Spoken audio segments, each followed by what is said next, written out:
Wabarakatuh. Bapak Ibu yang dirahmati oleh Allah Subhanahu wa taala. Alhamdulillah hari ini agenda Bapak Ibu sekalian adalah berziarah ke makam Rasulullah sallallahu alaihi wasallam. Satu-satunya di Masjid Nabawi yang kubah berwarna hijau, hanya itu tuh. Satu-satunya.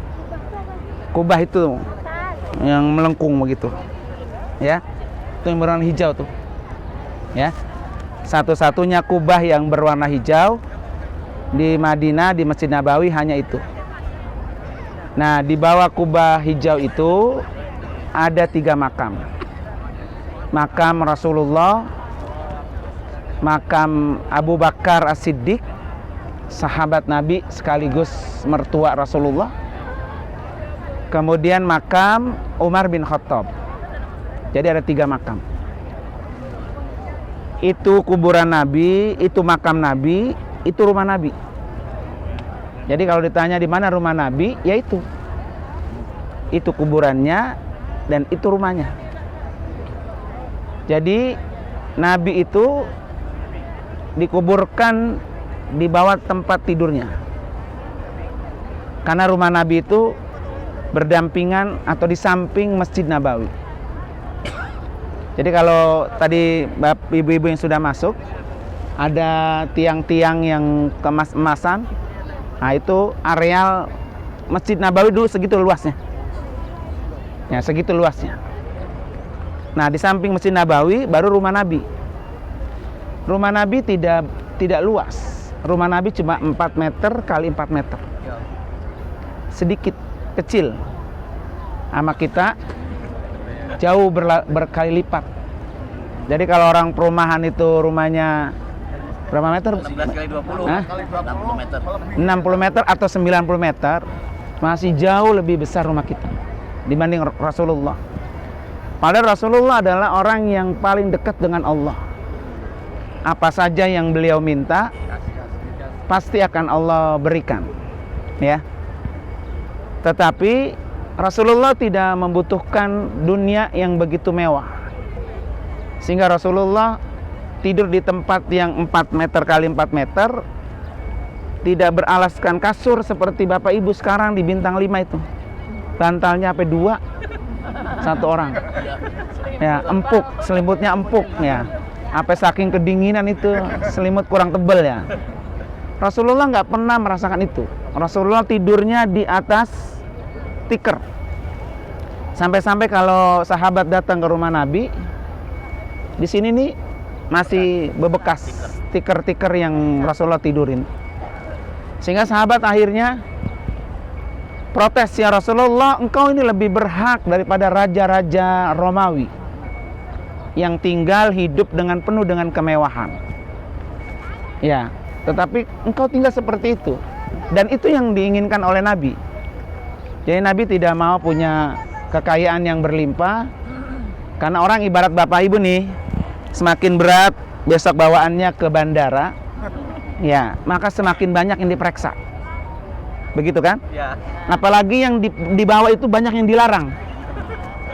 Semakin gak bisa masuk ke bandara, ya kan, harus dibuang itu. Itu sebetulnya pelajaran buat kita. Semakin kita banyak harta, semakin kaya, semakin lama prosesnya. Apalagi kalau ada harta yang tidak apa? Tidak baik. Bersih.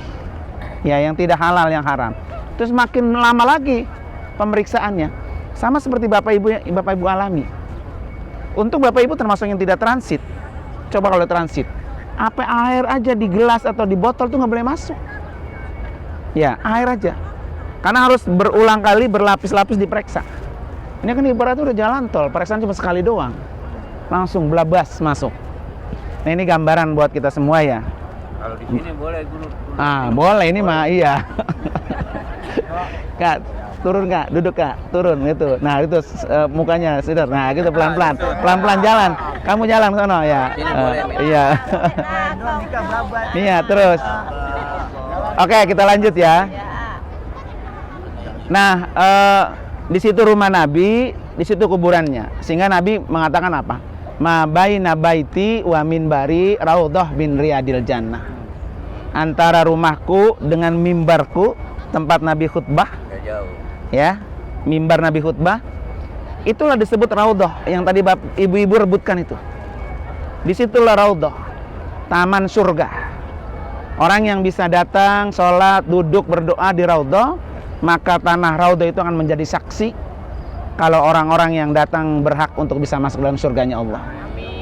Ya, dan ini kesempatan yang paling termahal dan mahal sekali.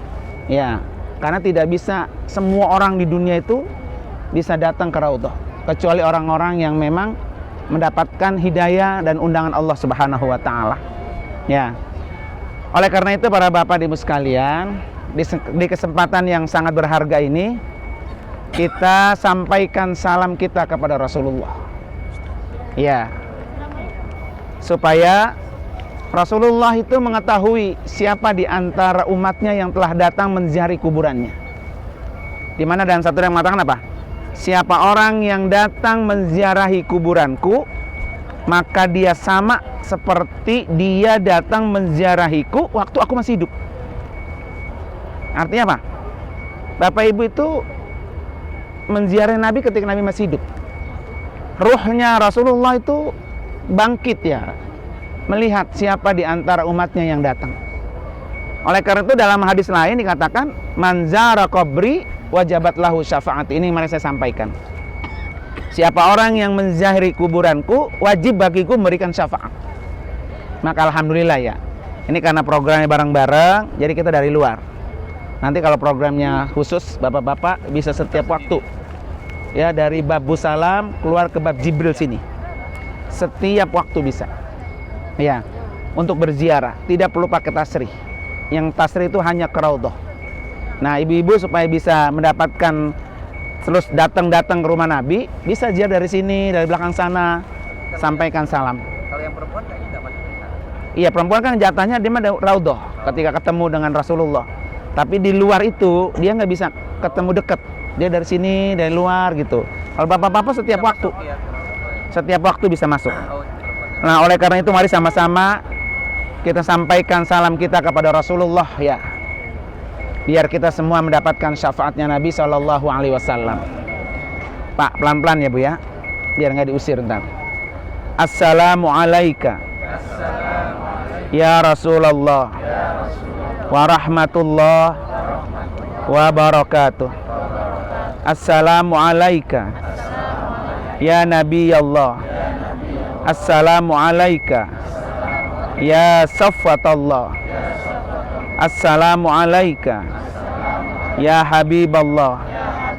Asyhadu an la ilaha illallah wahdahu la syarikalah wa annaka abduhu wa rasuluh wa asyhadu annaka qad balagta ar-risalata wa addaita al-amanata wa nasahta al-ummata wa jahadta fi sabilillah fa sallallahu alaika salatan daimatan ila yaumiddin.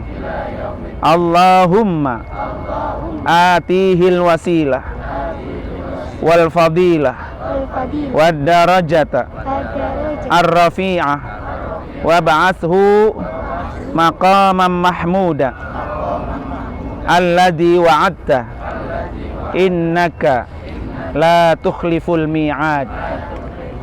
Yang kedua, sampaikan salam kita kepada Abu Bakar As-Siddiq. Ya. Abu Bakar, Bapak Ibu sekalian, pertama beliau sahabat Rasulullah yang paling dekat. Paling dekat. Ya. Apa aja yang Nabi bilang, beliau udah pasti percaya. Maka dijulukin As-Siddiq, yang selalu percaya. Pokoknya yang Nabi bilang begini, termasuk Isra Mi'raj. Kan nggak mungkin pada waktu itu orang berangkat dari Mekah ke Palestina dalam waktu apa? Semalam sampai ke Sidratul Muntaha. Gila itu Nabi Muhammad. Ya, dibilang orang gila. Kenapa gila? Karena nggak mungkin. Waktu itu kendaraannya hanya onta. Ke Palestina itu jauh. Tapi orang yang pertama kali percaya dengan peristiwa Isra Mi'raj ya Abu Bakar. Ya, Abu Bakar itu adalah sahabat yang paling setia. Dan Abu Bakar yang menemani Nabi ketika di Gua Sur. Ya, waktu kita ziarah ke sana. Dan Abu Bakar bukan hanya itu, seluruh hartanya, kekayaannya diinfakkan buat jalan dakwah. Termasuk onta yang membawa Nabi dari Jabal Sur menuju Madinah ini ke Masjid Quba. Besok kita datang ke sana. Itu ontanya onta dari Abu Bakar yang sudah disiapkan, onta terbaik. Ya kan? Di samping itu juga saking cintanya Abu Bakar terhadap Rasulullah, sehingga ketika Khadijah meninggal ya, Rasulullah memberikan apa? Abu Bakar memberikan putrinya sebagai istri Rasulullah. Jadi Rasulullah teman sahabat baik, kemudian juga mertua Abu Bakar. Menantu Abu Bakar ya. Siapa istri Rasulullah yang anak Abu Bakar? Aisyah. Istri Nabi yang satu-satunya gadis cuma Aisyah. Yang lainnya Janda. Yang lain janda. Nah, yang gadis cuma Aisyah. Dan Aisyah itu dinikahi Nabi di usia berapa? 7 tahun. Masih muda belia. Ya, masih muda belia. Pada waktu itu. Dan Abu Bakar ini menjadi seorang mertua sahabat yang luar biasa. Makanya kuburannya di samping kuburan Rasulullah. Kita sampaikan salam kita Abu Bakar ya. Assalamu alayka ya khalifata Rasulillah. Assalamu alayka ya sahiba Rasulillah fil ghari. Assalamu alayka ya man anfaqa malahu kullahu fi hubbillah wa hubbi rasulih. Jazakallah an ummati Rasulillah khairal jaza. Wa laqad khalafta Rasulullah ahsanal khalaf. Wa salakta tariqahu wa minhajahu khairasulukin. Wa nasartal Islam wa wasaltal arham wa lam tazal qaiman bil haqqi hatta atakal yakin. Wassalamu alayka warahmatullah wabarakatuh. Nah, kuburan yang kedua makamnya Umar bin Khattab. Ya, Umar bin Khattab ini adalah orang yang sangat pemberani. Dengan sebab beliau masuk Islam, banyak orang-orang yang masuk Islam karena beliau itu mampu menegakkan mana yang hak dan mana yang batil. Umar bin Khattab juga orang yang sangat punya perhatian besar terhadap anak-anak yatim. Ya, makanya begitu besarnya Umar dengan anak-anak yatim, sehingga Rasulullah menyatakan, wa ana kafilun fil yatim fil jannah kahadan. Orang yang mengkafil ya, menanggung anak yatim di dalam surga nanti bersama saya, kata Nabi, seperti ini, antara jari tengah dan jari telunjuk. Jadi orang-orang yang menyayangi, mengkafil, menanggung anak yatim nanti di surga bersama Rasulullah seperti dua jari ini, jari tengah dan jari telunjuk. Dan itu ada pada diri Umar bin Khattab. Sehingga Umar bin Khattab pun kuburannya diletakkan di samping kuburan Rasulullah. Kita sampaikan salam kita kepada Umar bin Khattab ya. Assalamu alayka ya muzhiral Islam. Assalamu alayka ya Faruq. Assalamu alayka ya man nataqta bis sawabi wa kafalta al aitama wa wasalta al arhama wa qawiya bikal Islam. Assalamu alayka warahmatullah wabarakatuh. Selanjutnya Bapak Ibu sekalian, di belakang Bapak Ibu itu adalah TPU Baki. Ya, Kober. Kalau orang kita Kober. Sini Kak. Backlight dia itu kena matahari. Sini. Sini aja, dapat duduk. Duduk aja dulu situ. Nah, duduk. Nah, gitu. Pak Ustadznya bilang ke foto. Nah, sono. Jangan saya. Ya. Oke? Jadi di belakang Bapak Ibu itu adalah baki. Orang-orang yang datang ke Madinah, kemudian dia meninggal di Madinah, dikuburkan di baki. Seluruh istri Nabi dikuburkan di sini, kecuali istri pertama, Khadijah, yang ada di Ma'la, di Makkah Al-Mukarramah. Ya. Tapi sisanya semua di sana.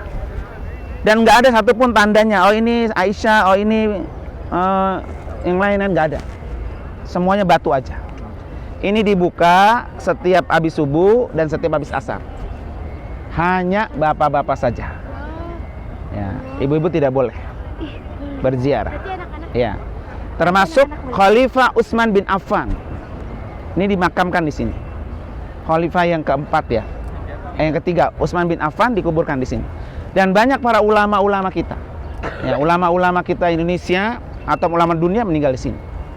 Keutamaannya adalah siapa orang yang datang ke Madinah, kemudian dia mati di Madinah, dikuburkan di samping kuburanku, kata Nabi. Ini kan kuburan Nabi kan? Di samping kuburanku, aku orang pertama yang menjadi saksi di hadapan Allah bahwa orang itu adalah min ahlil khair. Siapa ya? Agak kelihatan. Tapi kayaknya agak siap ini ya. Ya. Jadi kalau pengen mendapatkan saksinya Rasulullah di hadapan Allah, maka meninggallah di Madinah Al-Munawwarah. Dan nanti pada Yaumul Ba'ats ya, hari kebangkitan, kuburan yang pertama kali dibangkitkan oleh Allah, ini kuburan ini. Setelah itu baru kuburan ini. Nah kalau kuburan di batas kapan dibangkitin ya? Ya. Jadi kalau pengen cepat dibangkitkan, maka matilah di mana? Di tanah baki ini. Ya, oleh karena itu kita sampaikan salam kita kepada saudara-saudara kita yang sudah dimakamkan di baki, termasuk min ahlil khair. Dan kita insya Allah akan menyusul. Ya begitu kata Nabi. Jadi Nabi setiap kali, Nabi kalau dari rumahnya selalu berziarah ke sini. Kata nyusul tahu ada takut. Ya, selalu berziarah ke sini. Kata Nabi, wa inna insyaallah bikum lahikun. Wahai ahli baki, kami insyaallah akan menyusul. Gitu ya. Oke. Assalamualaikum. Dara qaumin mu'minin. Wa atakum ma tu'aduna gadan. Muajjalina. Wa inna insyaallah bikum lahikun. Allahumma gfir li ahlil baqi'il gharqad. Ya, selanjutnya kita sampaikan salam kita kepada Khalifah Utsman bin Affan. Beliau salah satu khalifah yang dijulukin Zunnurain. Apa Zunnurain? Orang yang punya dua cahaya. Kenapa disebut Zunnurain?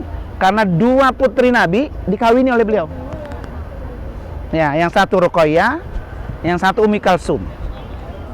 Nah, istri pertamanya adalah Ruqayyah, putri Nabi. Dinikahi sama Utsman bin Affan. Tidak lama setelah hijrah ke sini, Ruqayyah sakit keras, meninggal dunia.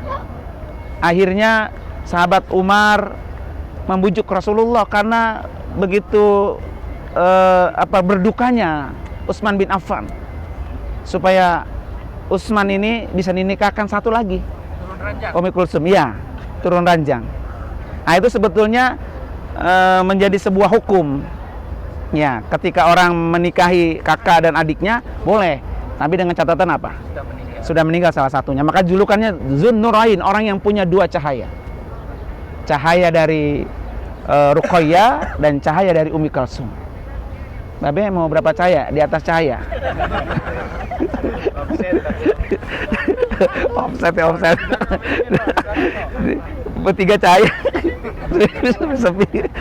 Sepi. Ya. Dan Utsman bin Affan juga ini termasuk khalifah yang punya istihad membukukan Al-Quran. Dulu zaman Nabi, Al-Quran ada di sini. Nggak ada satupun berbentuk buku, tulisan. Ya. Kemudian zaman Abu Bakar nggak ada. Zaman Umar nggak ada. Karena Islam udah mulai menyebar ke berbagai negara, akhirnya inisiatif Utsman bin Affan untuk membukukan Al-Quran itu. Ya. Nah, Al-Quran yang dibukukan, ditulis pada waktu itu, kagak ada harkatnya, kagak ada titiknya. Kagak ya, titiknya aja nggak ada. Bedain ba, ta, itu nggak ada. Berarti Nanti bikin kayak gini dia. licin kayaknya. Ya, nanti insya Allah mushaf yang seperti itu akan Bapak Ibu bisa lihat ketika Bapak Ibu datang nanti ke pabrik Al-Quran. Amin. Ya, insya Allah nanti ke pabrik Al-Quran. Pulangnya dikasih Al-Quran hadiah gratis. Amin. Kalau gratis udah girang aja mukanya. Ya. Ya. Nambah gitu. Hah? Kalau nambah merengut. Oke, kita sampaikan salam kita ke Utsman bin Affan. Assalamualaikum. Ya dzan nurain. Utsman bin Affan. Assalamualaikum. Ya salisal khulafa ar-rasyidin. Assalamualaikum.